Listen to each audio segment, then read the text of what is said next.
ಕರಾವಳಿಯಲ್ಲಿ ಮಳೆಯ ಆರ್ಭಟ ಮುಂದುವರೆದಿದೆ. ಇಂದು ಕೂಡ ಭಾರಿ ಪ್ರಮಾಣದಲ್ಲಿ ಮಳೆ ಬೀಳುತ್ತಿದ್ದು, ಜಿಲ್ಲೆಯ ಎಲ್ಲ ನದಿಗಳು ಅಪಾಯದ ಮಟ್ಟ ಮೀರಿ ಹರಿಯುತ್ತಿದೆ.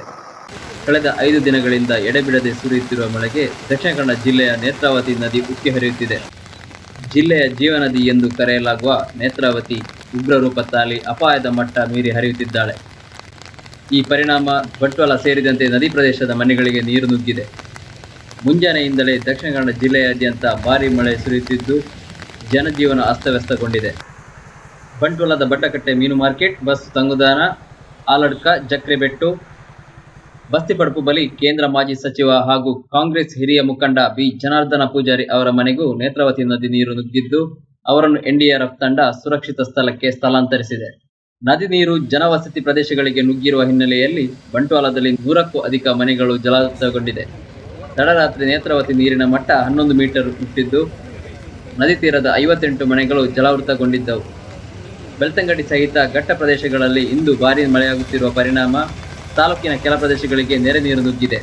ಅಜಿಲಮೊಗರು, ನಾವೂರು, ಬಂಟ್ವಾಳ ಸಮೀಪದ ಜಕ್ರಿಬೆಟ್ಟು, ಕಡೆ ಶಿವಾಲಯ, ಬಡ್ಡಕಟ್ಟೆ, ಬಿಪಿ ರಸ್ತೆ, ಕಂಚಿಕಾರಪೇಟೆ, ಬಸ್ತಿಪಡಪು, ಭಂಡಾರಿಬೆಟ್ಟು, ನಂದಾರಬೆಟ್ಟು, ಬಾಮರಕೊಟ್ಲು ಹಾಗೂ ಬರಿಮಾರು ಬುಡೋಲಿ ಸಂಪರ್ಕ ರಸ್ತೆ ಮೊದಲಾದೆಡೆ ನೀರಿನಿಂದ ಮುಳುಗಡೆಯಾಗಿದೆ. ಹಲವು ಮನೆಗಳು, ತೋಟ, ಕೃಷಿ ಭೂಮಿಗೆ ನೆರೆ ನೀರು ನುಗ್ಗಿದ್ದು ಅಪಾರ ನಷ್ಟ ಸಂಭವಿಸಿದೆ. ಕಳೆದ 2 ದಿನಗಳಿಂದ ಮುಳುಗಡೆ ಪ್ರದೇಶದಿಂದ 300ಕ್ಕೂ ಹೆಚ್ಚು ಮಂದಿಯನ್ನು ಸುರಕ್ಷಿತ ಸ್ಥಳಕ್ಕೆ ಸ್ಥಳಾಂತರಿಸಲಾಗಿದೆ. ಬಂಟ್ವಾಳ ಪ್ರವಾಸಿ ಮಂದಿರ, ಪಾಣೆಮಂಗಳೂರು ಪ್ರೌಢಶಾಲೆಯಲ್ಲಿ ಗಂಜಿ ಕೇಂದ್ರವನ್ನು ತೆರೆಯಲಾಗಿದೆ. ಇನ್ನಷ್ಟು ನೀರು ಏರಿಕೆಯಾದರೆ ಮತ್ತಷ್ಟು ಮನೆ ಮುಳುಗಡೆಯಾಗುವ ಭೀತಿಯಲ್ಲಿದ್ದು, ಈ ಮಂದಿ ಮನೆ ಖಾಲಿ ಮಾಡಿ ಸುರಕ್ಷಿತ ಪ್ರದೇಶಕ್ಕೆ ತೆರಳಿದ್ದಾರೆ. ದಕ್ಷಿಣ ಕನ್ನಡ ಜಿಲ್ಲಾಧಿಕಾರಿ ಸಸಿಕಾಂತ್ ಸೆಂಥಿಲ್ ಸೇರಿದಂತೆ ಜಿಲ್ಲೆಯ ಇತರ ಹಿರಿಯ ಅಧಿಕಾರಿಗಳು ಹಾಗೂ ಬಂಟ್ವಾಳ ಶಾಸಕ ರಾಜೇಶ್ ನಾಯಕ್ ಬಂಟ್ವಾಳದಲ್ಲಿಯೇ ಮೊಕ್ಕಾಂ ಹೂಡಿದ್ದು ಪರಿಸ್ಥಿತಿಯನ್ನು ಅವಲೋಕಿಸುತ್ತಿದ್ದಾರೆ. ನೆರೆ ಪೀಡಿತ ಪ್ರದೇಶಗಳಿಗೆ ಭೇಟಿ ನೀಡಿ ಮುಳುಗಡೆ ಪ್ರದೇಶದ ಸಂತ್ರಸ್ತರನ್ನು ಭೇಟಿ ಮಾಡಿ ರಕ್ಷಣಾ ಕಾರ್ಯದಲ್ಲಿ ತೊಡಗಿಸಿಕೊಂಡಿದ್ದಾರೆ.